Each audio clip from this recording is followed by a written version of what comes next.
Em Nobres ANCAPs, quem fala é o de ANCAP. Vamos comentar o artigo que deu na última semana no Instituto Hoffman sobre a grande substituição, um tema que é bem polêmico, quase ninguém fala. E realmente eu fico feliz com a coragem do Instituto Hoffman de publicar tal artigo, porque não é só esquerdista que fica realmente alterado com isso. Até mesmo dentro da direita já houve pessoas como Nando Moura, por exemplo, que chegou até mesmo a defender a prisão de um direitista, que depois até virou ANCAP. Enfim, eu tive também algumas tretas com esse ANCAP, né?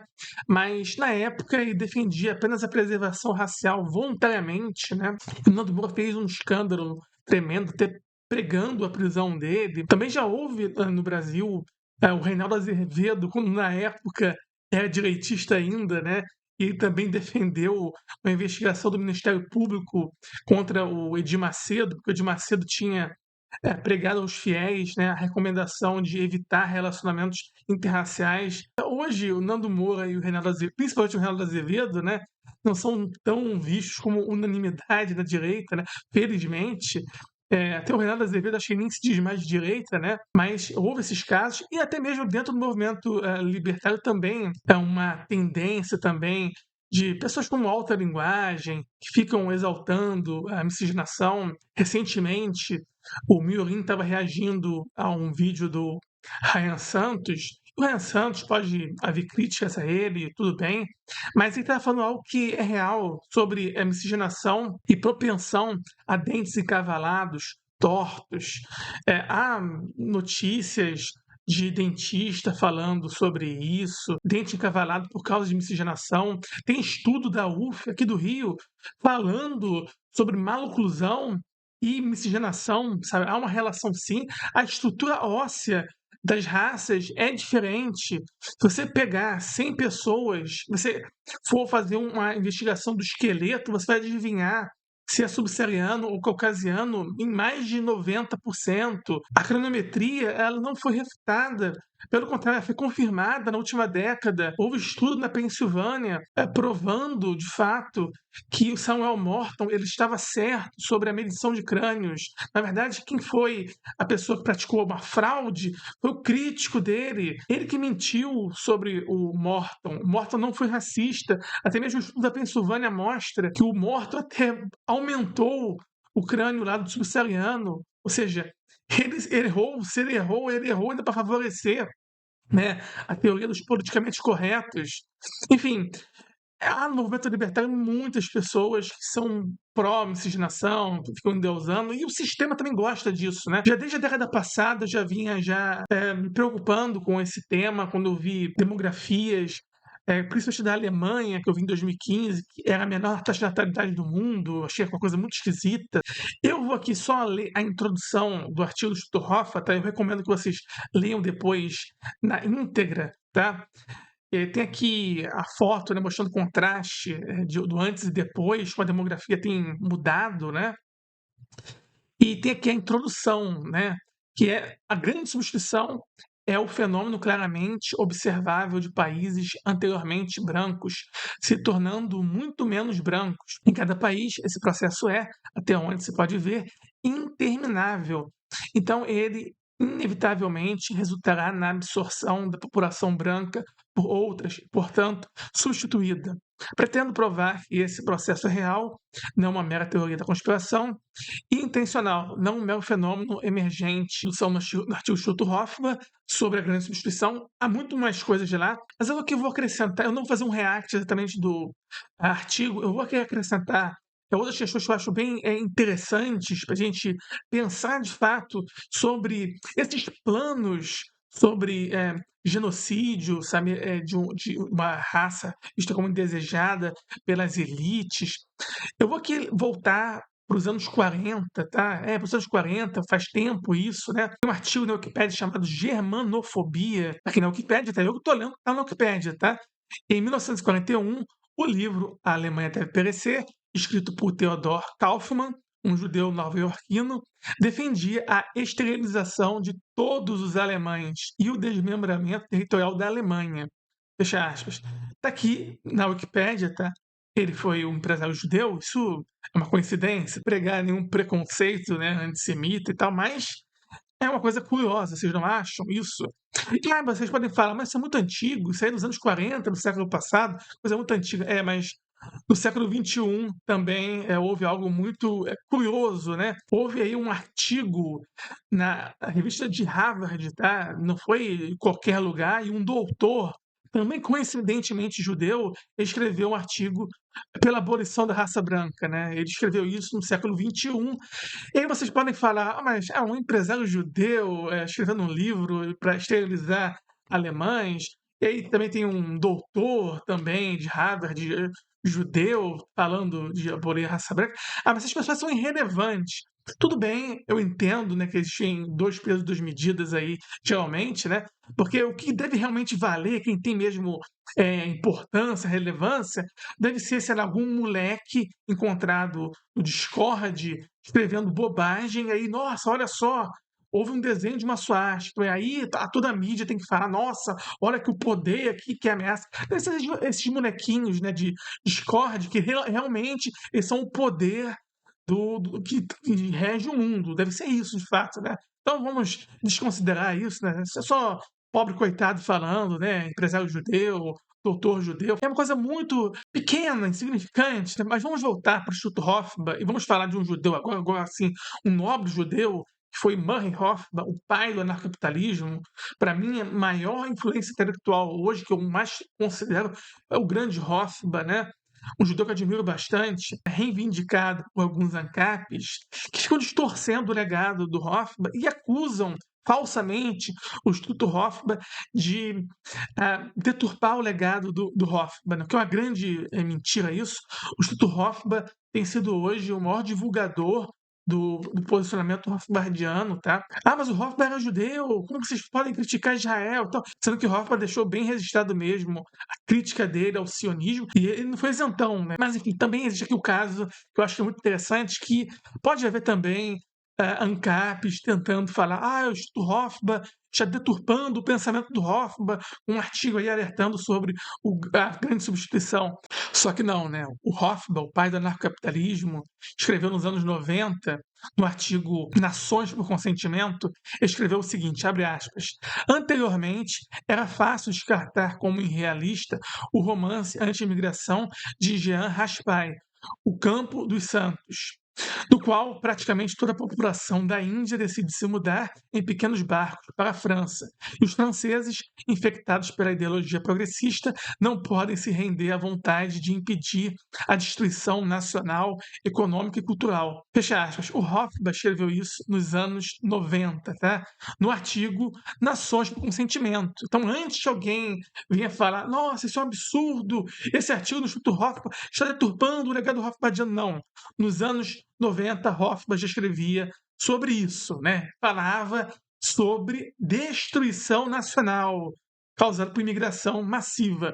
E se ele escreveu isso nos anos 90, imaginem vocês o que ele diria hoje, já que a situação hoje está muito pior, muito pior. A Europa entupida realmente de imigrantes de uma forma nunca antes vista na história, nunca houve isso. O Hofbauer escreveu no mesmo artigo o seguinte, abre aspas, ao repensar a imigração com base no modelo anarcocapitalista, ficou claro para mim que um país totalmente privatizado não teria, entre aspas, fronteiras abertas, de jeito nenhum. O Hofbauer escreveu isso nos anos 90, tá?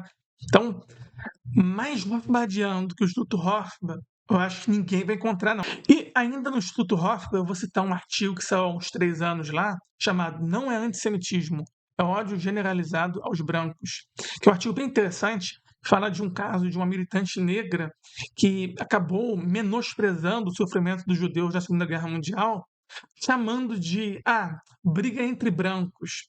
Aquele tipo de menosprezo típico da militância negra contra o sofrimento de brancos. Só que ela tratou judeus como brancos. E aí já viu, né? Aí sim, foi demitida, houve um monte de consequência, né, contra ela, algo que não acontece quando ela faz isso com brancos, né? Então, assim, estava acostumada a menosprezar brancos, só que um certo dia ela acabou se confundindo, né? Não pode tratar judeu como branco, não pode. O menosprezo contra branco é realmente algo muito normalizado. A gente vê que quando foge um pouquinho disso, ela acaba provando o próprio veneno, né? E aí as consequências surgem, né? Eu realmente acho que é uma coisa impressionante esse artigo. Eu recomendo muito que vocês leiam isso. Aqui no Brasil também há casos bem interessantes com essa jurisprudência lamentável que houve no ano passado sobre não haver racismo contra brancos oficialmente aqui no Brasil. Oficialmente não existe racismo contra brancos. E tal caso aí na notícia da Gazeta do Povo marcou essa jurisprudência, que é DPU não vê racismo contra italiano chamado por negro de cabeça branca europeia escravocrata. O cara foi xingado dessas coisas simplesmente pela origem étnica dele. E aí isso mostra que aqui a situação do Brasil é até pior do que a situação lá descrita no artigo sobre a Europa, porque o artigo sobre a grande substituição fala que existe formalmente, né, uma igualdade perante a lei nos crimes de racismo, né? Só que quase nunca há uma condenação a favor de brancos em torno de racismo, né? Só que aqui no caso do Brasil nem isso existe, porque é impossível hoje haver crime de racismo contra branco. Pode um negro matar um branco, sabe, com motivação obviamente racista, que isso não vai ser oficialmente considerado racismo. E é mais irônico ainda isso que aconteceu com o italiano, porque a gente vê que aqui no Brasil, principalmente a região sul, ela é alvo realmente de ataques à raça branca, né? E a imigração lá alemã e italiana foi muito forte. Então, olha só que ironia. Tem até esse artigo na UOL interessante, que é a imigração. Italianos, alemães e japoneses substituem trabalho escravo. Isso realmente aconteceu. Brancos, italianos e alemães foram principalmente para o sul do país, camponeses, né, trabalhando campesinato, gente honesta, trabalhadora, sabe? Gente honesta. E, mesmo assim, como no caso do bebê alemão, não sei se vocês se lembram, aquela mãe do bebê alemão chegou até a falar que tinha orgulho dos antepassados dela, que vieram para o Brasil trabalhar honestamente e tal. E a militância ficou louca. Não só foram racistas contra o bebê alemão, um bebezinho, mas também atacaram a honestidade dos antepassados da mãe do bebê alemão, chamando de bandido, escravocrata, enfim, desonesto, tudo que não presta, né? É um tipo de racismo que é permitido no Brasil, já oficialmente, né? E olha só que coisa, né? Mas os alemães e italianos, eles vieram substituir o trabalho escravo, sabe? Ou seja, os menos culpados sobre isso são justamente os alemães e os italianos. São menos culpados. É realmente o campesinato que veio para o Brasil, sabe? Trabalhar honestamente, produzir de forma realmente pacífica. E são demonizados. Ah, malditos alemães que ficam oprimindo, sabe? Escravizando. Não, é a maior mentira isso, sabe? Então a gente vê como que é tão invertido isso, sabe? Um negro xinga um italiano por causa da origem étnica dele, né, chamando de bandido, né, de escravocrata e tal. Isso não é visto como racismo. É perseguição considerável, sabe? Contra brancos, tanto na Europa quanto no Brasil, em qualquer lugar no mundo, na verdade, né? Nem vou citar o genocídio branco na África do Sul, porque eu acho que já é um escopo diferente, porque lá é algo direto mesmo, né? As pessoas estão morrendo na violência física diretamente, de forma bem explícita, né? Já no resto do mundo, existe um genocídio mais sutil. Como se não bastasse, também alemães foram ameaçados de violência durante a era Vargas, uma repressão policial fechando escolas de língua alemã, jornais de língua alemã. Enfim, a cultura alemã foi muito reprimida mesmo, na base da bala, a base assim, da coerção policial, sabe? Na ameaça mesmo de violência. O Vargas ele até lançou uma política de aportuguesamento dos nomes alemães. Então houve esse tipo de coisa em cartórios também, muitos sobrenomes alemães foram aportuguesados. Eu tenho ascendência suíça, por exemplo, eu acho muito curioso que na era Vargas, a minha mãe, minha tia, o meu tio, eles tiveram um sobrenome bom aportuguesado para BOM. Né? É muita coincidência isso, porque a imigração suíça já havia acontecido aqui no Rio, né? Em Nova Friburgo, principalmente, né? É, já no século XIX, e não havia esse tipo de mudança, né? Foi haver logo no Getúlio Vargas, é muita coincidência. E, obviamente, houve também esse tipo de coisa também de apagar, né? sobrenomes, de apagar historicamente, né, os ancestrais.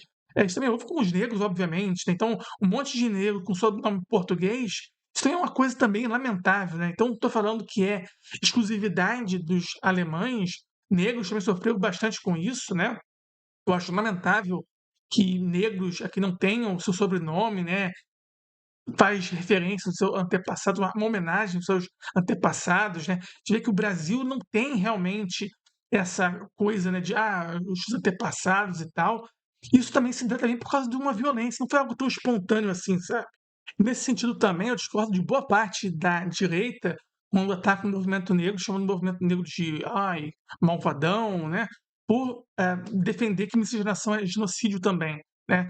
Eu acho que isso é uma coisa também desonesta da direita, né? Que fica exagerando, né? Para demonizar, porque faz muito sentido, de fato, houve uma política no Brasil de tentativa de destruir a raça negra através da miscigenação, sabe? Então eu acredito também que isso é outro ponto que a direita deveria rever, né? Boa parte dessa direita aí pró-miscigenação, até mesmo porque existe um certo nacionalismo que eu acho bem deturpado na direita brasileira, de ficar exaltando a miscigenação, né? Mas enfim, pessoal, o vídeo aqui não tem nenhuma intenção de pregar um ódio a uma raça, tá? Inclusive, eu reconheço, como eu mostrei aqui no vídeo, né, que há, sim, certo sentido no movimento negro, tá? Só acredito que os brancos também deveriam ter o direito também de falar coisas similares também, né? Eu defendo aqui uma igualdade de direitos nesse sentido, né?